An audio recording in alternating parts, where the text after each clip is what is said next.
হাই friends, মই প্ৰাঞ্জল আপোনাক স্বাগতম জনাইছোঁ। যিহেতুকে সমগ্ৰ দেশত লকডাউন চলি আছে, এই লকডাউনৰ সময়খিনিত আমি সকলো ঘৰতে আছোঁ। ঘৰতে মই বিভিন্ন ধৰণৰ ৰেচিপি আপোনালোকক বনাই দেখাবলৈ চেষ্টা কৰি আছোঁ। আজি আপোনালোকলৈ মই এটা নতুন ৰেচিপি লৈ আহিছোঁ। সকলোৱে এই ৰেচিপিটো খাই খুবেই ভাল পায়। আজি আপোনালোকক মই বনাই দেখাবলৈ লৈছোঁ গাজৰৰ লাড়ু। গাজৰৰ কিদৰে লাড়ু প্ৰস্তুত কৰিব পাৰি আৰু কি কি সামগ্ৰী লাগে, মই আজি এই ভিডিঅ'টো আপোনালোকক সম্পূৰ্ণ প্ৰচেছ দেখাবলৈ লৈছোঁ। তাৰ আগতে যদি আপোনালোকে মোৰ চেনেলটো ছাবস্ক্ৰাইব কৰা নাই, তেতিয়াহ'লে চেনেলটো ছাবস্ক্ৰাইব কৰিব আৰু কাষত যিটো বেল আইকন আছে সেই বেল আইকনটো প্ৰেছ কৰিব। বলক মই এতিয়া ভিডিঅ'টো। গাজৰৰ লাড়ু প্ৰস্তুত কৰিবৰ কাৰণে আপোনালোকে দেখিছে মই 3টা গাজৰ ৰুকি লৈছোঁ। আপোনালোকে দেখিছে মোৰ ৰুকা হৈ গৈছে। এনেধৰণে আপোনালোকেও গাজৰ লাড়ু প্ৰস্তুত কৰিবৰ কাৰণে গাজৰখিনি ৰুকি ল'ব। ইয়াত দেখিছে আপোনালোকে মই এতিয়া কেৰাহীত দি দিছোঁ। কেৰাহী আপোনালোকে ষ্ট'ভৰ ওপৰত দিওঁতে অলপ ফ্লেমটো ল' ফ্লেমত ল'ব। ল' ফ্লেমত লৈ আপোনালোকে ভাজি থাকিব। মই যি ধৰণে দেখাইছোঁ সেই ধৰণে ভাজি থাকিব, যাতে গাজৰৰ যিটো পানী থাকে এই পানীটো যেতিয়ালৈকে শুকাই নাযায় তেতিয়ালৈকে আপোনালোকে ভাজি থাকিব। মই যি ধৰণে দেখাইছোঁ এনেধৰণে আপোনালোকে গাজৰৰ যিখিনি পানী থাকে সেই পানীখিনি ধুনীয়াকৈ শুকাই যাবলৈ দিব। তেতিয়া আপোনাৰ লাড়ুটো খাবলৈ খুবেই সুন্দৰ হয়, খুবেই টেষ্টি হয় গাজৰৰ লাড়ু খাবলৈ। আপোনালোকে চাওক মোৰ শুকাই গ'ল। এতিয়া মই ইয়াত এচামুচ বাটাৰ দিছোঁ। বাটাৰ লাহে লাহে গলিব ধৰিছে। এতিয়া গলাৰ পাছত মই সকলোখিনি গাজৰ আকৌ সংমিশ্ৰণ কৰি দিছোঁ। বাটাৰ দিয়াৰ পিছত আপোনালোকে আকৌ ভাজি থাকিব, যাতে ভাল ধৰণে পানীটো শুকায় আৰু সংমিশ্ৰণ হৈ যায়। তাৰপিছত মই দেখুওৱাৰ ধৰণে আপোনালোকে চেনি দিব। আপোনালোকে গাজৰ যিমান ল'ব সেই অনুপাতে আপোনালোকে চেনি দিব। তেতিয়া আপোনাৰ সোৱাদটো ধুনীয়াকৈ হৈ উঠিব। তাৰপিছত মোৰ চেনি অলপ কম হৈছিলে, সেইকাৰণে মই ইয়াত আৰু একাপ দিছিলোঁ প্ৰথমতে। তাৰপিছত মই আৰু আধা কাপ চেনি ইয়াত দি দিছোঁ। আপোনালোকে দেখিছে। দিয়াৰ পাছত ভাল ধৰণে আপোনালোকে চেনিখিনি সংমিশ্ৰণ কৰিব।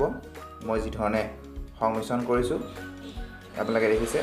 মই এতিয়া চেনিখিনি ভাল ধৰণে সংমিশ্ৰণ কৰি ল'ম। প্ৰথমতে চেনিটো যিটো পানী ওলাব সেই পানীটো আপোনালোকে ভাল ধৰণে শুকাবলৈ দিব। এনেধৰণে লৰাই লৰাই শুকুৱাই থাকিব। মই গাজৰখিনি ভাল ধৰণে অলপ কোমল হ'বৰ কাৰণে, সিজিবৰ কাৰণে মই এতিয়া ঢাকনেৰে ঢাকি দিম। তেতিয়া অতি সহজতে হৈ যায়, নহ'লে সময় বেছি লাগে। সেইকাৰণে মই এতিয়া আপোনালোকে দেখিছে ঢাকি দিছোঁ। ঢাকি দিলে সোনকালে সিজি যাব। আপোনালোকে দেখিছে মই এতিয়া উদঙাই দিয়াৰ পাছত গাজৰখিনি মোৰ প্ৰায় সিজি উঠিছে। আপোনালোকে দেখিছে।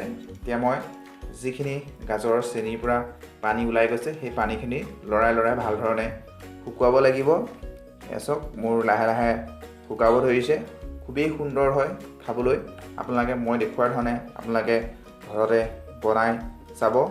গাজৰৰ লাড়ু খুবেই ধুনীয়া লাগে খাই। আপুনি আলহী আহিলেও দিব পাৰিব বা ঘৰত আপোনালোকে চাহৰ লগতো খাব পাৰিব। এই আপোনালোকে দেখিছে মোৰ হ'ব হৈছে প্ৰায়। চাওক কিমান ধুনীয়াকৈ মোৰ গাজৰৰ পানীখিনি শুকাই গৈছে। এতিয়া মোৰ এইখিনি লাড়ু প্ৰস্তুত কৰিবৰ কাৰণে উপযোগী হৈ গৈছে। এতিয়া মই অলপ সময় থৈ দিছোঁ ঠাণ্ডা হ'বৰ কাৰণে। ঠাণ্ডা হোৱাৰ পাছত মই আপোনালোকে দেখিছে লাড়ু প্ৰস্তুত কৰিবলৈ আৰম্ভ কৰিছোঁ। এনেধৰণে আপোনালোকে যেতিয়া চেঁচা হ'ব, চেঁচা হোৱাৰ পাছত আপোনালোকে লাড়ু প্ৰস্তুত কৰিব পাৰিব। আপোনালোকক মই কেইটামান লাড়ু প্ৰস্তুত কৰি দেখাইছোঁ। এনেধৰণে আপোনালোকে লাড়ু প্ৰস্তুত কৰিব। আপোনালোকে গিলাচত লাড়ুটো দি পেলাই ঘূৰাই ঘূৰাই আপোনালোকে গোল কৰিব পাৰে। তেনেধৰণে যদি গোল কৰে আৰু ধুনীয়াকৈ গোল হৈ যায়। মই হাতেৰে আপোনালোকক গোল কৰি দেখাইছোঁ। এয়া চাওক মই এনেধৰণে আপোনালোকে যেতিয়া চেঁচা হ'ব, চেঁচা হোৱাৰ পাছত আপোনালোকে লাড়ু প্ৰস্তুত কৰিব। এনেধৰণে মই লাড়ু প্ৰস্তুত কৰি আছোঁ।